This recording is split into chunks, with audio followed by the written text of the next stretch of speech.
Student, हम एक question लेके चल रहे थे। मैंने कहा ये आईआईटी में क्वेश्चन आया हुआ था और ये क्वेश्चन अपन सॉल्यूशन दे रहे हैं इसका, और इसके आधार पे अपन कैसे क्वेश्चन होगा आप सॉल्व कर लोगे। मैंने कहा वैन डर वाल गैस समीकरण, वैन डर वाल गैस समीकरण वो क्या है भैया, P plus a upon B square और B माइनस वी बराबर होता है RT है, जहाँ P दाब, कॉमा V आयतन, कॉमा R गैस नियतांक है, T ताप है तथा T क्या है, ताप है। तो स्मॉल ए और V नियतांक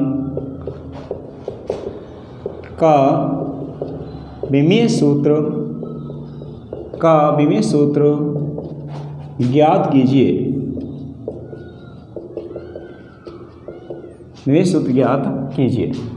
ध्यान दीजिए,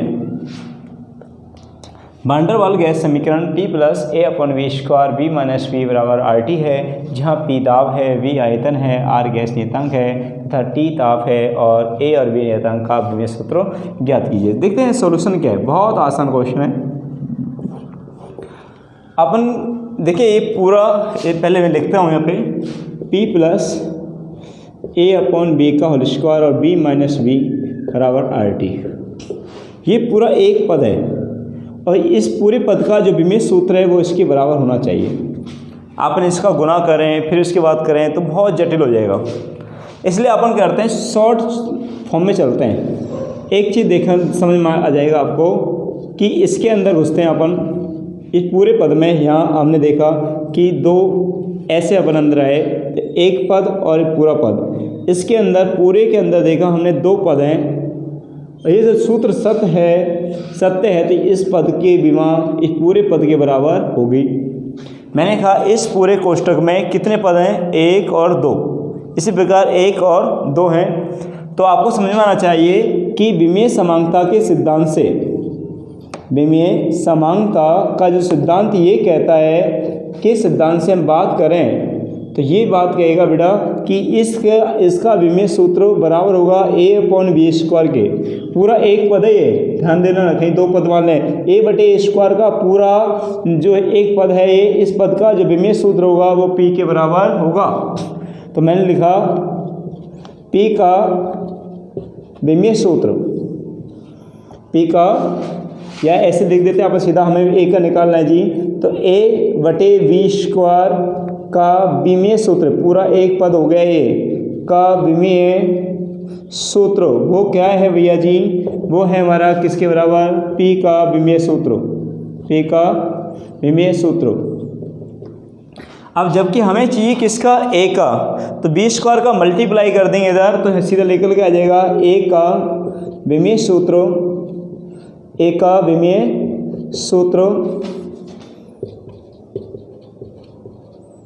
सूत्र बराबर आएगा P का विमीय सूत्र और गुना में आएगा B स्क्वायर का विमीय सूत्र। बेटा ध्यान दो, आपको P का विमीय सूत्र याद नहीं है तो देख लो बना के। यहाँ पे P क्या है, दाब, और दाब बराबर बेटा आप जानते हैं बल बटे क्षेत्रफल होता है। बेटा बल की विमा यदि आपने से खोले हैं तो बल क्या होता है, आपको मैंने सिखाया था, द्रव्यमान इंटू त्वरण होता है। द्रव्यमान इंटू क्या होता है, त्वरण। मैंने कहा द्रव्यमान इंटू त्वरण होता है बटे में क्षेत्रफल, लंबाई गुणा क्या होता है, चौड़ाई होता है, ठीक है। और त्वरण आपको मैंने बताया था विस्थापन बटे समय का इसका होता है। तो मैंने यही खोल दिया, बटे समय का स्क्वायर। देखो यहाँ द्रव्यमान को हम व्यक्त करते हैं किससे, m से। तो एक आएगा, कितने द्रव्यमान है? एक। तो m1 विस्थापन को l से, L1 लंबाई को l से, चौड़ाई को भी l से, समय को t से, तो एक l से l घट गया। तो आपको समझ में आ रहा होगा। तो P का जो विमेय सूत्र होगा m1, l को खा ले जाओगे ऊपर तो l की घात क्या होगी भैया जी? माइनस होगी। तो l की घात -1 और t की घात क्या आएगा? -2।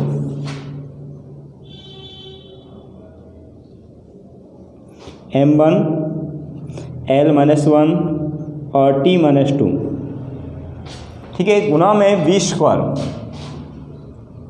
गुना में क्या है? ये v² है। और v² का जो विमेय सूत्र है वो क्या है? हमारा आयतन है। आयतन क्या होता है? लंबाई गुना चौड़ाई गुना, तो b का आयतन होता है l की घात 3 आएगी और इसका स्क्वायर कर देंगे तो यहाँ पे आएगा l की घात 6। तो इस तरह का हमारा क्या आएगा? आयतन क्या होता है? लंबाई गुना चौड़ाई गुना ऊंचाई, तो L1 गुना L1, L1 गुना L1, तो l की घात कितनी आएगी? 6। तो अपन इसको ऐसे ले सकते हैं m की घात 0, l की घात 6 और t की घात 0। अब आपस में अपन इसकी मल्टीप्लाई करें, m का गुना m से करते हैं, तो ये m की घात यहाँ क्या होती है? 0 है। यहाँ m की घात कितनी है? 1। जब हम गुना करते हैं तो घातें आपस में जुड़ जाती हैं, तो 1 + 0 बराबर कितना आएगा? 1। तो क्या आएगा इसका? m1, l की घात -1 है, यहाँ कितनी? 6 है, तो -1 और +6 करेंगे तो क्या आएगी? 5। t की घात -2, यहाँ कितनी है? 0 है बेटा, तो -2 आएगा। कई बार बच्चे स्टूडेंट क्या करता है? -2 गुना कर जाता है 0 का, 0 कर जाता है, जबकि गुना में घातें आपस में जुड़ जाती हैं। तो यहाँ a का ये विमेय सूत्र होगा। किसका? ये a का विमेय सूत्र। अब आसान है, आज समझ में आया होगा। अब हमें इसमें देख लिया तो इसमें कितने पद हैं? 1 और 2। तो इस b का विमेय सूत्र किसके बराबर है? आयतन के बराबर। तो आयतन आप जानते हैं, आयतन क्या होता है? लंबाई गुना चौड़ाई गुना ऊंचाई। तो सीधा अपन लिख देंगे कि यहाँ पर स्मॉल b का विमेय सूत्र, स्मॉल b का विमेय सूत्र क्या होगा बेटा? सीधा b आयतन का विमेय सूत्र, आयतन का, ध्यान देंगे, आयतन का विमेय सूत्र। और आयतन का विमेय सूत्र क्या होगा? m0 l3, क्योंकि लंबाई गुना चौड़ाई गुना ऊंचाई, तो कितना आएगा? l की घात 3 और t0। समझ में आ गया? तो इस टाइप के क्वेश्चन आते हैं। मैंने एक क्वेश्चन कहा था, मैं यहाँ पर ये था y बराबर a + a sin bt + c + t। तो उसने कहा b और c का ये पूरा एक पद है यहाँ से अंत तक, बट उसने क्या पूछा है आपको? उसने कहा c का विमेय सूत्र ज्ञात करें। किसका पूछा था? c नियतांक का विमेय सूत्र ज्ञात करें। तो सिंपल है कि आप पूरा ना हल करके देखें, ये पूरा हल करोगे तो आप बहुत दिक्कत आएगी, हल भी नहीं हो पाएगा। तो आपने देखा केवल ये दोनों पद देख ले, c और t, एक पद और दो पद, इसका विमेय सूत्र इसके बराबर होगा। सीधा लिख देंगे c का विमेय सूत्र बराबर t का विमेय सूत्र। तो इस टाइप के जो क्वेश्चन आते हैं तो आपके हल हो जाने चाहिए आपको, ठीक है। तो यहाँ पर आई होप आपको समझ में आया होगा ये क्वेश्चन। तो मैं अगला टॉपिक लेके चल रहा हूँ, विमाओं के अनुप्रयोग नंबर 2।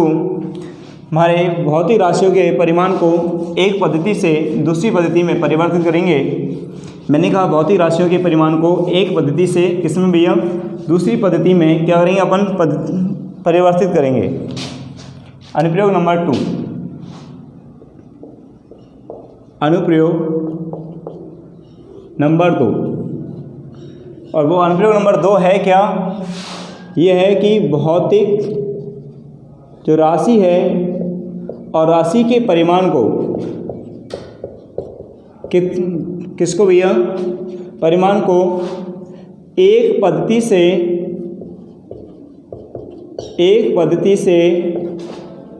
दूसरी पद्धति में परिवर्तित करना।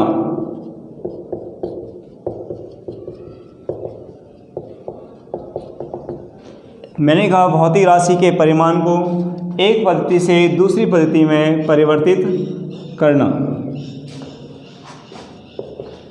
भौतिक राशि के परिमाण को एक पद्धति से दूसरी पद्धति में परिवर्तित करेंगे, वो है क्या? देखें यहाँ पर कैसे करेंगे।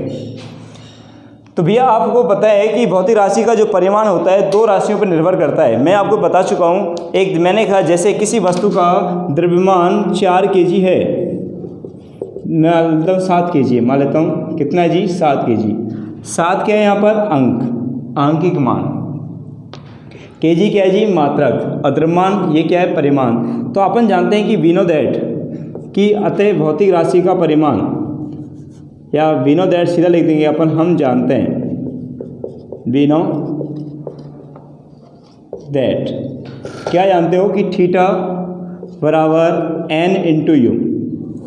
n क्या है जी नंबर है, के जी क्या है यहाँ पर यूनिट मात्रक, इसलिए मैंने क्या लिख दिया u।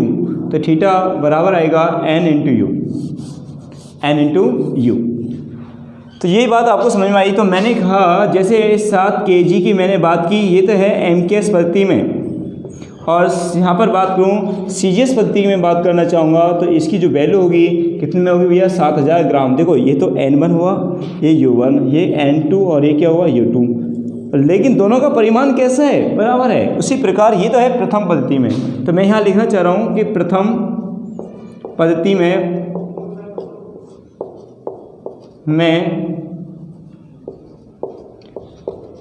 परिमाण थीटा, दोनों के मान कैसे होंगे समान। तो थीटा यहाँ पर जैसे N1 और U1, समीकरण नंबर 1। दूसरी पद्धति में मैं बात करूँ यहाँ पे, दूसरी पद्धति द्वितीय पद्धति में परिमाण थीटा बराबर N2 U2 आएगा, और समीकरण नंबर 2। मैंने समझाया था आपको कि परिमाण निश्चित होगा, बट यहाँ भी चेंज कौन हो रहा है, यहाँ पे आंकिक मान और मात्रक हो रहे हैं केवल। बट देखिए इनका थीटा दोनों कैसे है नियत है। तो मैंने कहा समीकरण 1 व 2 से, समीकरण 1 व 2 से, तो यहाँ N1 U1 बराबर आएगा N2 U2, N1 U1 बराबर क्या आएगा N2 U2। ठीक है, आपको क्या निकालना है जी N2 निकालना है। तो आपको क्या करेंगे हम N2 निकालेंगे तो क्या आएगा U2 और N1 U1 बटे में क्या आएगा U2। समीकरण नंबर कितने देंगे इसे 3। आपको पता है तो मैंने कहा U1 मात्रक का विमीय सूत्र, U1 मात्रक का विमीय सूत्र जो आएगा बेटा, इनका ध्यान देंगे M1A L1V और T1C। इसका मतलब ये वन का मतलब व्यक्त कर रहा है, ये कोई घात नहीं है। ABC विमा है इसकी, बट 1 L1 T1 ये व्यक्त कर रहा है प्रथम पद्धति में मास, द्वितीय पद्धति में लंबाई, प्रथम पद्धति में लंबाई और प्रथम पद्धति में टाइम। इसी प्रकार U2 मात्रक का विमीय सूत्र जो आएगा वो क्या आएगा M2A L2V T2C। अब इसका विमीय सूत्र यहाँ पे इसकी घातें ABC हैं, क्यों, राशि तो वही है इसलिए इसका विमा नो चेंज, कोई विमा में कोई चेंज नहीं आएगा। केवल ये M2 किसको व्यक्त कर रहा है दूसरी पद्धति को, किसको व्यक्त कर रहा है दूसरी पद्धति को। तो मैंने कहा आगे इन दोनों को समीकरण नंबर मैंने एक दे दिया इसको 4, और समीकरण नंबर क्या दे दिया 5। समीकरण नंबर किस में 3 में, समीकरण नंबर 3 में, समीकरण नंबर किससे 4 व 5 से मान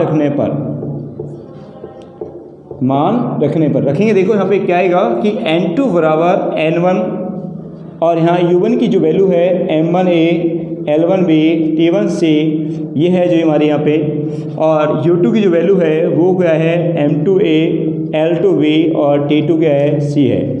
देखो M1 बटे M2 कर सकते हैं, दोनों की घात की A है, तो सूत्र निकल के आ चुका हमारा M1 बटे में M2, ध्यान दोगे पहले गुना में कौन है जी N1, M1 बटे में M2 की घात A, और इसका L1 बटे में L2 की घात B, और T1 बटे T2 की घात C। ये फॉर्मूला हमें याद होना चाहिए जब भौतिक राशि के परिमाण को एक पद्धति से दूसरी पद्धति में अपन चेंज कर रहे हैं, तब ये हमें फॉर्मूला याद होना चाहिए। तो इसका फॉर्मूला हम अप्लाई करेंगे नेक्स्ट क्वेश्चन में। अपन क्वेश्चन करेंगे इस सूत्र के ऊपर, बहुत सारे क्वेश्चन होंगे, हल करना सीखेंगे, कैसे अपन चेंज करेंगे और किस तरह से कंपटीशन बेसिस पे क्वेश्चन आते हैं। तो आपको ये सूत्र याद होना चाहिए, N2 बराबर N1 मल्टीप्लाई M1 बटे M2 की घात A और L1 बटे L2 की घात B और T1 बटे T2 की घात C। ठीक है, अगले नेक्स्ट वीडियो में अपन करते हैं इसके क्वेश्चन, मिलते हैं नेक्स्ट वीडियो में। Okay bye.